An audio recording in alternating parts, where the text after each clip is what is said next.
Je m'appelle Raphaël, je suis le cofondateur de Youméo. Je suis ingénieur de formation. J'ai eu une première expérience dans le conseil qui a duré 5 ans. Et avec Martin, mon associé, on a monté Youméo il y a 7 ans de cela maintenant, qui est une agence dédiée à l'innovation donc, et qui a rejoint le groupe Bearing Point l'année dernière pour améliorer l'impact qu'on a chez nos clients.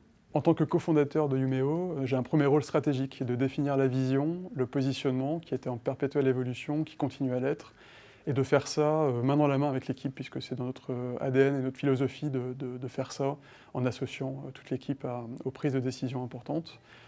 J'ai un deuxième rôle qui est plus opérationnel, qui est d'accompagner les clients sur les projets, de m'assurer de leur satisfaction et de m'assurer qu'on a toujours la bonne équipe devant chacun des clients et des projets qu'on sert pour nos clients.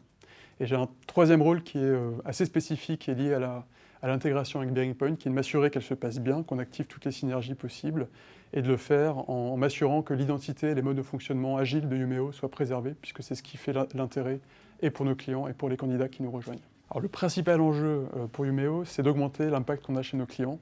Et on va pouvoir faire ça en activant 3 leviers. Le premier, c'est d'accompagner des projets toujours plus stratégiques, toujours plus ambitieux. Ce qu'on faisait déjà un peu chez Youméo, mais qu'on va pouvoir faire davantage demain, maintenant qu'on est adossé avec Bearing Point. On a un deuxième enjeu, c'est d'accompagner les projets de bout en bout. C'est-à-dire qu'on est, nous, Youméo, très positionnés dans la phase amont d'émergence de nouveaux concepts, de nouvelles solutions, de nouvelles idées. Avec Bearing Point, on va pouvoir accompagner toute la phase aval de déploiement de ces nouvelles solutions. Et enfin, on a un troisième enjeu qui est de davantage accompagner le secteur public, qui est un secteur qu'on a vraiment la volonté d'accompagner avec nos approches, nos méthodes et nos outils, pour lequel on n'était pas forcément équipé pour le faire seul avant l'adossement à Bearing Point.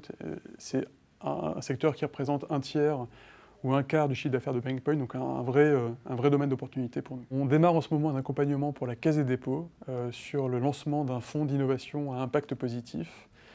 C'est une thématique qui nous tient particulièrement à cœur chez Youméo. On a une volonté de créer un véritable mouvement autour de ça en France.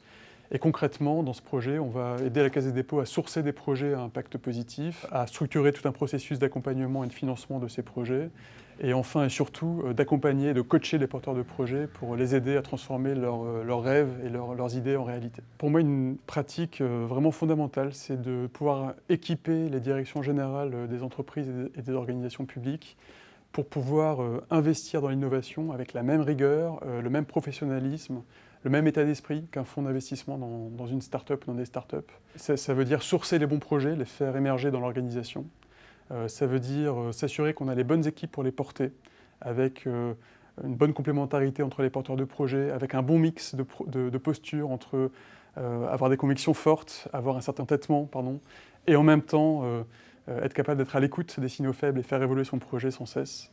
Et enfin, le dernier point qui est structurant, si on veut faire preuve de rigueur dans la gestion de l'innovation, c'est de savoir tuer les projets, savoir désinvestir au bon moment. On sait qu'il y a beaucoup de fausses bonnes idées dans l'innovation et donc il faut savoir rapidement les repérer.